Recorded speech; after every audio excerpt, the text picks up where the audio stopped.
नमस्कार मित्रांनो, मिस्टर ऋषी या यूट्यूब चॅनलवरती तुम्हा सर्वांचं पुन्हा एकदा स्वागत आहे. मित्रांनो, नांदोशी येथे बैलगाडी शर्यतीचं मैदान चालू आहे आणि हे मैदान होतंय महाराष्ट्रातील एक जुनं व पारंपरिक मैदान आहे हे. आणि हे मैदान होतंय श्री काळ भैरवनाथ यात्रेनिमित्त भव्य दिव्य असं बैलगाडी शर्यतीचं मैदान आणि हे नांदोशी येथे सुरू आहे.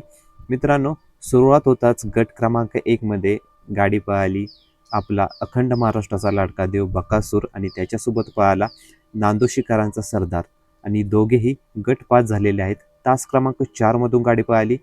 एकच गाडी पळत होती आणि गाडीवरती जे ड्रायव्हर होते ते होते बबलू चाचा किल्ले मच्छिंद्रगड.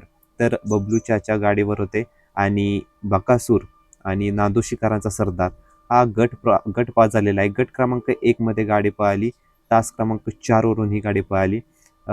तर सगळ्यांसाठी अतिशय आनंदाची बातमी आहे की सेमीसाठी पात्र झालेला आहे सगळ्यांचा लाडका देव बकासूर. त्यासोबतच मोहिल शेठ यांचा दुसरा नंदी म्हणजेच वादळ देखील गट पास झालेला आहे आणि सेमीसाठी पात्र झालेला आहे.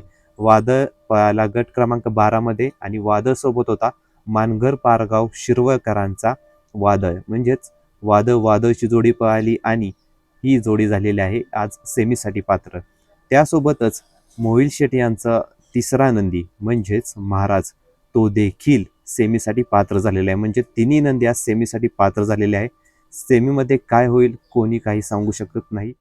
कोणत्या चॅनलवर किनी मैदान दिसत आहे त्याचा व्हिडिओ मी टाकलेलाच आहे, तर तो जाऊन तुम्ही बघू शकता. तिथे तुम्हाला महाराज दिसेल, महाराज पळताना दिसेल, आता सेमीमध्ये पळताना दिसेल. आणि नांदोशी येथे जे मैदान आहे ते श्री गणेश लाईव्ह या यूट्यूब चॅनलवरती चालू आहे. तिथे आपल्याला देव बकासूर आणि त्यासोबतच जो वादळ देखील सेमीसाठी पात्र झालेला आहे तो देखील आपल्याला दिसेल. तर मित्रांनो, भेटू आपण पुढच्या व्हिडिओमध्ये. धन्यवाद.